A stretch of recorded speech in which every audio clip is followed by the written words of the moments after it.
뒤로 넘어가시는 줄 알았어요. 네, 참 얼마나 힘든 상황인데도 귀한 찬양해 주셔서 너무 감사합니다. 그리스도인의 자유 사용 지침서라는 제목으로 말씀을 전하고자 합니다. 우리가 비대면으로 예배할 수밖에 없어서 각자의 가정에서 우리가 예배합니다마는 전능하신 하나님께서는 우리 각자 가정에도 성령으로 임하셔서 우리 모두에게 동일한 은혜를 주시는 전능하신 하나님이신 줄 믿습니다. 바울 사도는 오늘 본문 말씀을 통해서 그런즉 너희가 먹든지 마시든지 무엇을 하든지 다 하나님의 영광을 위하여 하라 라고 고린도 교회 성도들에게 권면을 주고 있습니다. 이 권면은 오늘 이 코로나 시대를 사는 모든 성도들에게 주시는 동일한 권면이기도 한 것이지요. 원래 고린도 교회는 바울이 제2차 선교 여행 때 AD 50년경으로 추정을 하죠. 2차 선교 여행 때 고린도에 18개월 동안 머물면서 교회를 세우고 그곳을 떠났습니다. 이후에 3차 선교 여행 때 에베소에 3년을 머물면서 목회를 할 때에 고린도 교회의 여러 가지 소식을 듣게 되었고, 그 고린도 교회가 당면한 많은 문제들이 있다는 소식을 듣고 편지를 답장으로 보낸 것이 바로 고린도 전서가 되겠습니다. 고린도 교회에 당면한 여러 가지 문제들이 있었죠. 무엇보다도 고린도 교회 안에 파당이 있었습니다. 바울파, 아볼로파 또는 게바파 혹은 그리스도파, 이런 파당이 있었고, 그 다음에 무엇보다도 성적인 그런 음행의 문제가 고린도 교회 안에 있었고, 또 교회 문제들을 가지고 세상 법정에 고소하는 그런 문제도 있었습니다. 고린도 교회 성도들 안에 별거와 이혼의 문제가 있었고, 우상 제물을 먹는 거라든지 또는 성찬 예식 애찬에 참여하고 성찬 예식에 참여하면서 한 사람이 너무 많이 먹는다든지 하는 이런 무질서의 문제, 또는 영적인 은사를 남용하고 내가 받은 은사가 너의 은사보다 더 나은 것이다 라고 하는 우월의식, 또 교회 안에서 여성의 역할은 무엇이고, 어떤 사람들은 부활신앙에 대해서 의심을 가지고 있었고, 또 헌금에 대한 여러 가지 문제도 있었고, 이런 많은 문제들에 대해서 답을 주고 있는 내용인데요. 사실 이 고린도 교회가 가지고 있는 문제는 고린도 교회만 가지고 있는 문제가 아니고 사실 오늘 이 시대의 우리의 문제일 수도 있다는 것이죠. 그래서 바울이 제시하고 있는 이 해결책은 오늘 우리도 귀담아 들을 필요가 있다라고 하는 것이고요. 바울은 이러한 해결책을 제시하면서 아주 흥미로운 그리스도인의 행동 수칙을 제시하고 있습니다.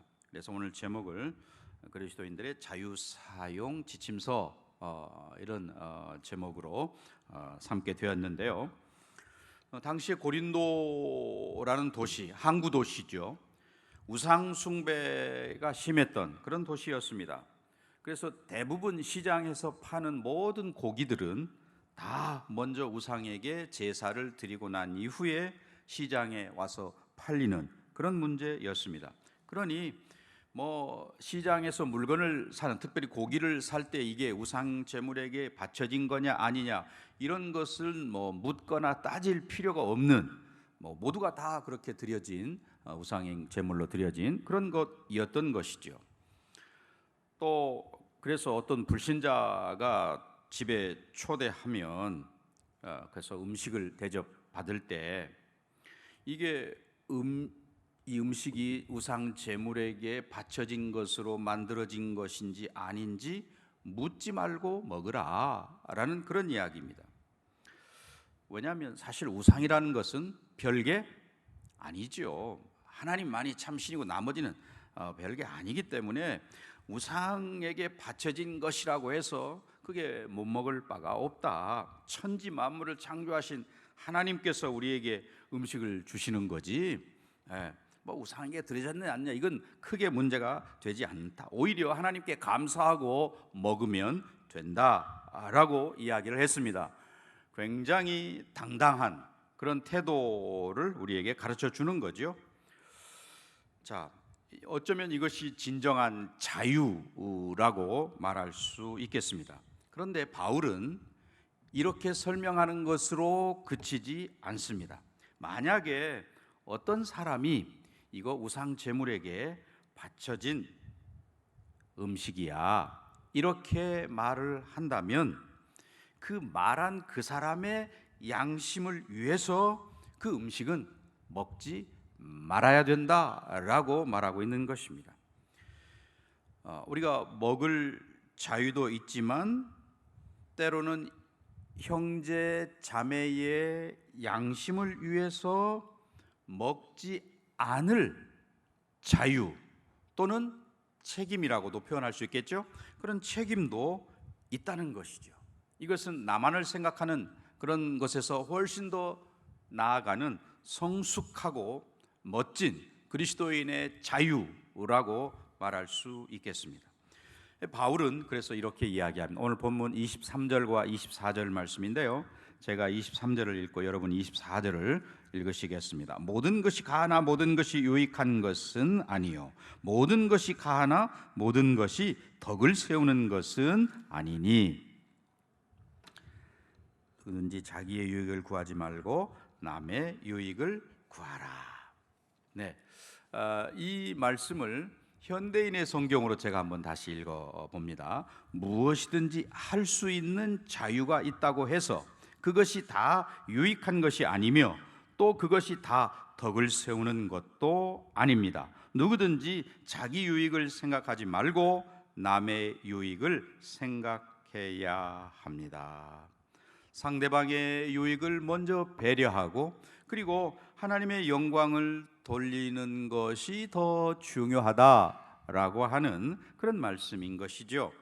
자, 우리가 어떻게 하면 하나님의 영광을 위해서 살 수 있을까? 굉장히 어쩌면 추상적인 말일 수도 있겠는데요, 그 대답은 오히려 간단하다 이렇게 말할 수 있겠습니다.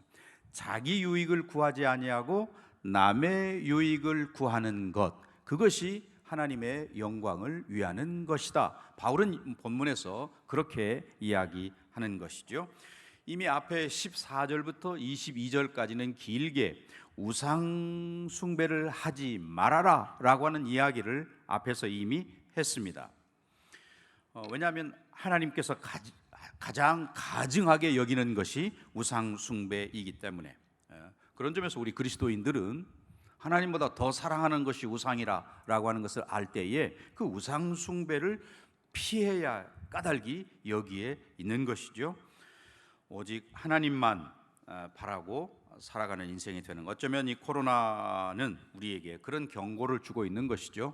과학 또는 물질, 돈 이런 것들을 추구하다가 하나님을 놓쳐버린 우리 믿는 자들, 또 세상 사람들을 향해서 주는 경고의 사인이다라고 할 수 있겠습니다. 오늘 본문이 사실은 앞에 고린도전서 8장부터 10장에 걸쳐서 다루고 있는 그 우상의 제물 그리고 그리스도인의 자유에 대해서 말씀하므로 우상 제물을 먹어야 되느냐 말아야 되느냐, 이것에 대한 어쩌면 최종 결론을 내리고 있다 이렇게 말할 수 있겠습니다.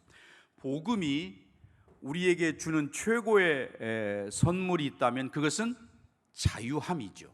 죄로부터 사탄의 권세로부터 억눌렸던 인생들을 자유케 하는 것. 예수님께서도 요한복음 8장 32절에 그런 말씀하셨죠. 진리를 알지니 진리가 너희를 어떻게 합니까? 자유케 한다라고 말씀하셨습니다.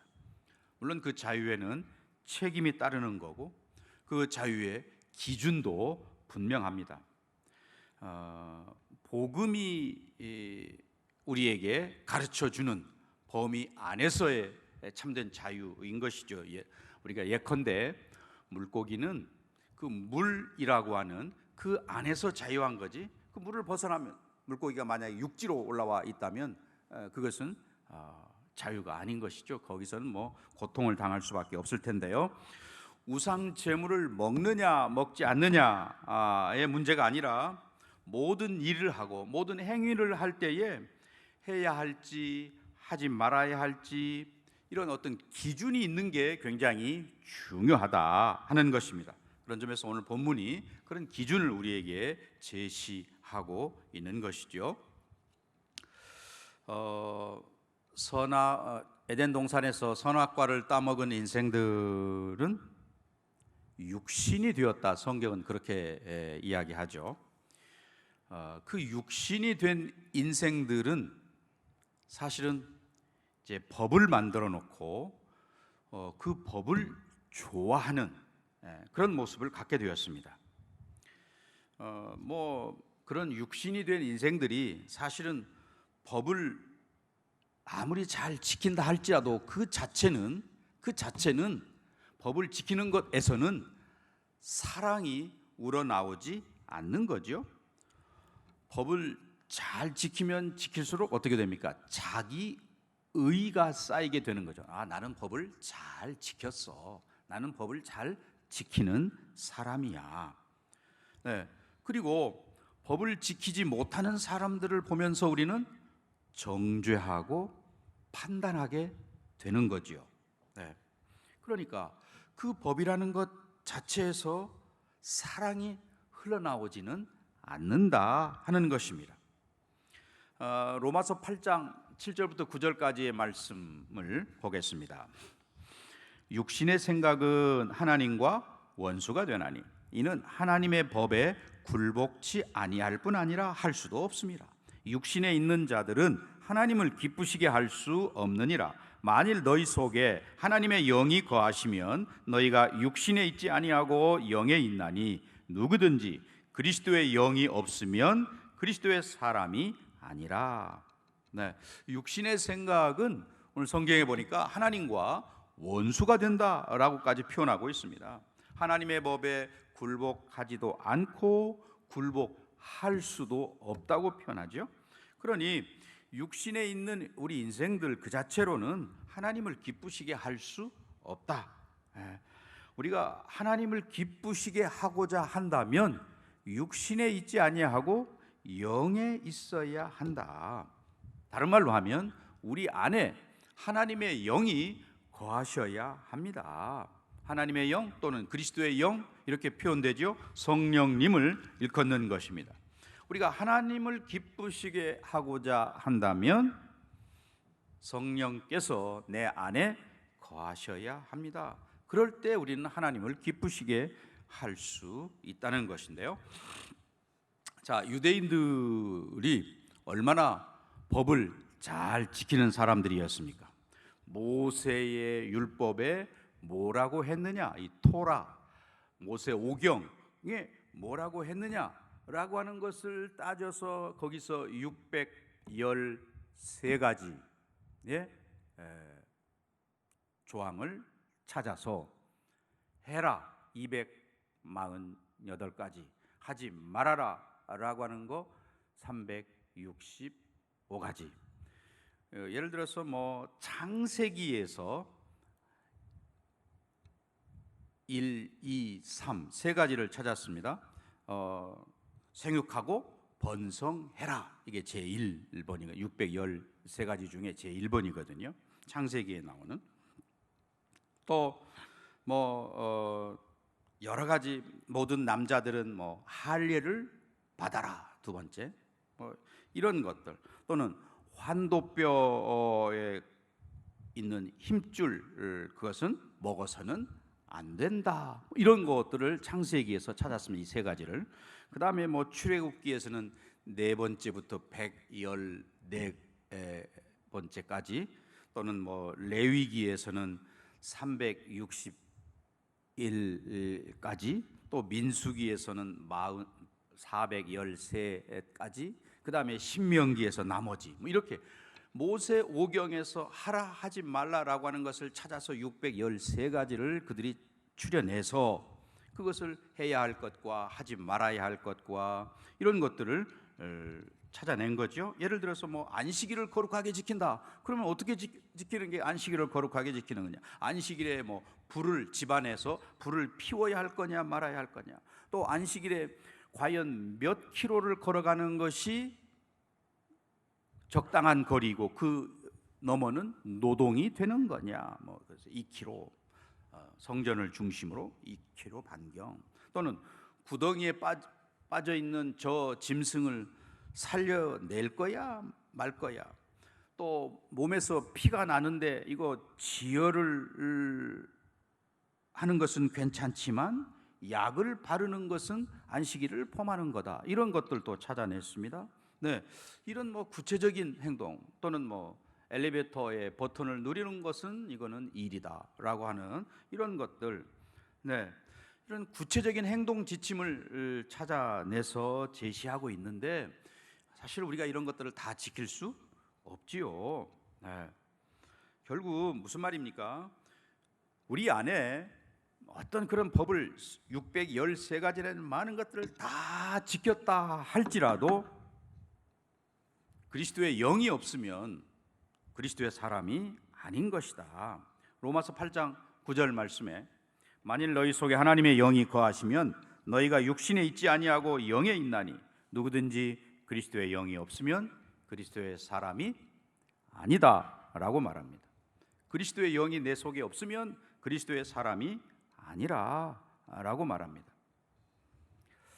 자, 그리스도의 영이 우리 안에 있는 사람들은 성령께서 말씀을 깨닫게도 하시고 때로는 기도할 바를 가르쳐 주시기도 하고 또 말씀을 들을 때에 그 말씀이 내게 와서 부딪히도록 이렇게도 하시고 요한일서 2장 27절 말씀에 보면 너희는 주께 받은 바 기름 부음이 너희 안에 거하나니 아무도 너희를 가르칠 필요가 없고 오직 그의 기름 부음이 모든 것을 너희에게 가르치며 또 참되고 거짓이 없으니 너희를 가르치신 그대로 주 안에 거하라. 네. 주님을 사랑하는 자 성도들 속에는 그리스도의 영 성령이 거하셔서 우리에게 기름 부음을 허락하신다라고 이야기합니다. 즉 그리스도의 영이 우리 모든 그리스도인들을 가르치신다라고 이야기하는데요. 자, 우상 제물의 이야기를 지금 앞에서 시작을 했습니다. 모든 것이 가하나 모든 것이 유익한 것이 아니고 모든 것이 가하나 모든 것이 덕을 세우는 것이 아니니 그 다음에 누구든지 자기의 유익을 구치 말고 남의 유익을 구하라. 모든 것이 가능한데 또 그 모든 것이 다 덕을 세우는 것, 여기 덕을 세운다라는 어원이 사실은 건축자라는 말에서 왔습니다. 지금 뭐든지 내가 다 먹을 수 있는데 우상에게 바쳐진 것은 뭐든 내가 다 먹을 수 있지만 나의 영적인 유익과 그리고 이웃의 신앙적인 유익을 위해서 제한한다라는 말입니다. 우리 한국의 그 주초 문제, 술과 담배의 문제도 같은 원리가 적용되는 것이죠. 사도 바울은 모든 것이 가하다 23절에서 그런 말씀을 했어요. 가하다라는 말도 사실은 합법적이다 그런 원래의 뜻을 가지고 있습니다. 우리 그리스도인들은 모든 것에서 자유할 수 있다는 말입니다. 술과 담배와 우상에게 드려진 제물과 모든 것에서 자유합니다. 그러나 바울이 말하는 바는 그 다음에 그 모든 것이 다 덕을 세우는 것은 아니다. 나는 자유해 모든 것에서 라고 해서 내 편한 대로 하는 것이 덕을 세우고 있지 못하다면 그 나의 지식, 내가 자유하다고 생각해서 행동하는 그것은 결국 교만한 것이 되는 것이고 그것은 사랑으로 행하는 것이 아니라 라고 이야기를 합니다. 자, 24절 말씀을 다시 보도록 하겠습니다. 누구든지 자기의 유익을 구하지 말고 남의 유익을 구하라. 네, 이것이 바울 사도가 8장부터 10장까지 걸쳐서 이야기하고 있는 우상 제물과 자유에 대한 그런 결론이 되는 거죠. 24절의 말씀이 바로 그런 결론적인 내용이 된다는 것입니다. 우리 그리스도인들은 모든 것이 가능한 자유가 주어져 있다. 그런데 그 자유를 가지고 자기의 유익을 구하는 게 아니고 남의 유익을 구해야 한다. 자신의 자유로 남의 유익을 구하는 그것이야말로 진정한 자유인 것이고 그것이 곧 진정한 사랑인 것이다 라는 이야기를 하고 있습니다. 우리가 바울 사도가 고린도전서 13장에서 사랑을 정의하고 있습니다. 그 4절부터 7절까지 특별히 나와 있죠. 사랑은 오래 참고 사랑은 온유하며 투기하는 자가 되지 아니하며 사랑은 자랑하지 아니하며 교만하지 아니하며 무례행치 아니하며 자기의 유익을 구하지 아니하며라고 말합니다. 네, 조는 분들이 있어요. 네, 우리 가정에서 예배할 때 졸지 마시기 바랍니다.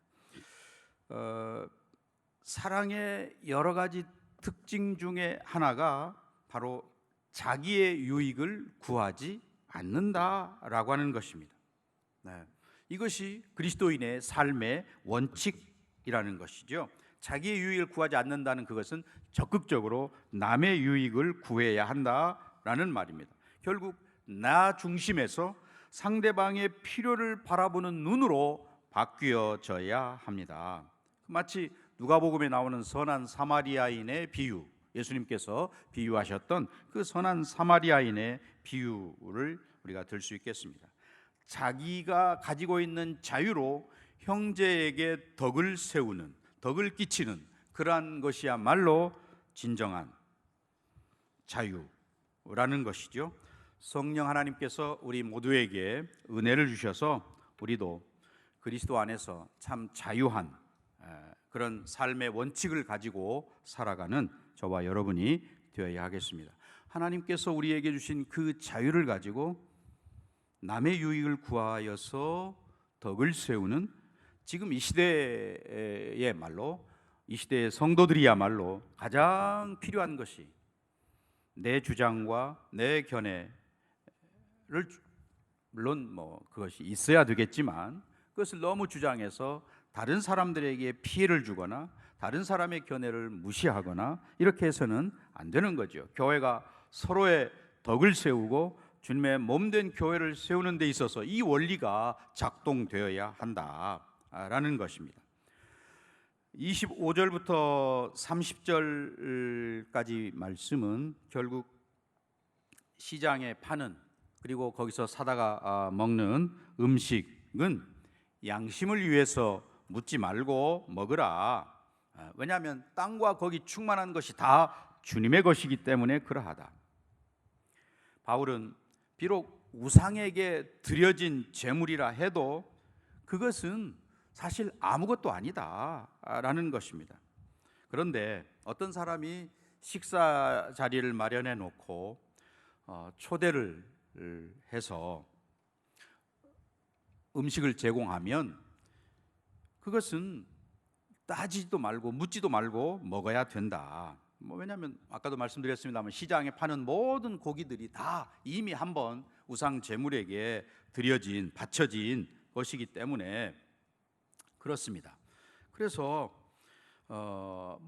자유롭게 먹을 수 있는데 그런데 그 대접하는 사람이 이거 우상에게 바쳐진 제물인데 먹어도 괜찮겠어? 이렇게 묻는다든지 그걸 미리 말하고 음식을 제공한다면 나는 괜찮지만 그걸 말한 그 사람 때문에 먹지 않는다라고 하는 것입니다. 우리는 모든 음식에 대해서 감사함으로 먹을 수 있다. 그러나 내가 먹는 그것을 바라보면서 옆에 있는 사람이 시험에 든다면 그 사람을 인해서 믿음이 약한 그를 위해서 먹지 않는다라는 것입니다. 자, 나의 양심은 모든 것에서 자유합니다. 꺼릴 것이 없는데 그 상대방 때문에 믿음이 약한 상대방 때문에 우상에게 바쳐진 제물로 만든 음식입니다. 이렇게 말하면 그 사람을 위해서 먹지 말아라. 즉 그 믿음이 약한 자, 그 믿음이 약한 자가 시험에 들지 않도록 먹지 말아라라는 이야기입니다. 결국 이것이 나의 유익을 구하는 게 아니고 바로 남의 유익을 구하는 태도라는 것입니다. 그리스도인의 삶의 대원칙, 특별히 자유를 사랑하는 데 있어서 원칙이 바로 이 점이라는 것이죠. 나의 유익이 아니고 남의 유익이라는 것입니다. 나는 모든 것에 자유하지만 나의 그 자유로 인해서 형제가 어려움을 겪는다면 형제의 유익을 위해서 내가 참는 것. 네. 이 내용이 31절부터 33절까지에 나와 있는 내용이죠. 네. 중요한 말씀인데 함께 다 같이 읽도록 하겠습니다. 31절부터 33절까지입니다. 읽습니다. 그런즉 너희가 먹든지 마시든지 무엇을 하든지 다 하나님의 영광을 위하여 하라. 유대인에게나 헬라인에게나 하나님의 교회에나 거치는 자가 되지 말고 나와 같이 모든 사람을 기쁘게 하여 자신의 유익을 구하지 아니하고 많은 사람의 유익을 구하여 그들로 구원을 받게 하라. 자, 이 말씀이 31절부터 33절까지의 말씀이 우상 제물에게 바쳐진 음식을 먹는 문제라든지 또 나에게 있는 자유를 사용하는 문제라든지 이런 것들에 대한 총 결론이라고 이렇게 말할 수 있습니다. 무엇을 먹든지 마시든지 다 하나님의 영광을 위하여 하라. 이것이 우리 삶의 대원칙이다라는 그런 이야기입니다. 그것은 사실은 먹든지 마시든지 무엇을 하든지 다 하나님의 영광을 위해서 하라라는 말씀도 사실 어찌 보면 좀 추상적으로 들릴 수 있습니다. 좀 구체적으로 이야기하자면 하나님께서 모든 만물의 근원이시다, 하나님께서 모든 만물의 주인이시다라고 하는 것을 인정하는 것, 이것이 하나님의 영광을 드러내는 것입니다. 구체적으로 여러분의 삶과 여러분의 가정과 또 신앙생활과 이 모든 것들의 근원이 하나님과 연결되어 있다는 사실, 또 하나님께서 나에게 주신 이 삶에 대해서 감사하는 것, 감사하며 사는 것, 이것도 사실은 이게 하나님께 영광이 되는 거죠. 내게 주어진 상황 속에서 하나님께 감사. 또 내가 죽고 주님이 내 안에 사는 것, 이것도 하나님께 영광이 되는 거죠. 거창한 것도 물론 하나님께 영광이 됩니다만은 이렇게 소소한 구체적인 작은 것도 하나님께 영광이 되는 것을 놓치지 말아야 될 것입니다. 우리가 물론 금욕주의자들은 아닙니다만은 때로는 내게 있는 욕망을 절제하고 또 다른 사람들에게 피해를 주지 않는 내 자유의 책임이 따라야 되는데 무한한 자유를 사용함으로 인해서 다른 사람에게 피해를 주지 않는 것, 결국 한마디로 요약하면 사랑으로 행하는 것, 이것이 결국 하나님의 영광을 드러내는 것이고 형제의 유익을 나타내는 것이다. 먹고 마시는 문제만이 아니겠죠. 교회에서 봉사를 하는 것이든 가정에서 생활을 하든 또는 사회생활이나 학교에서 공부하는 학생들이라면 학교 생활이든지 뭐든지 다 자기의 유익을 구하지 않고 다른 사람의 유익을 구하는 것, 이게 하나님께 영광인 거다라고 말씀합니다. 그러면서 바울은 유대인에게나 헬라인에게나 또는 하나님의 교회에나 거치는 자가 되지 말라라고 이야기했죠. 그게 32절과 33절의 말씀입니다. 여기 거치는 자라는 말의 원뜻은 걸려 넘어지게 하는 자, 그런 말입니다.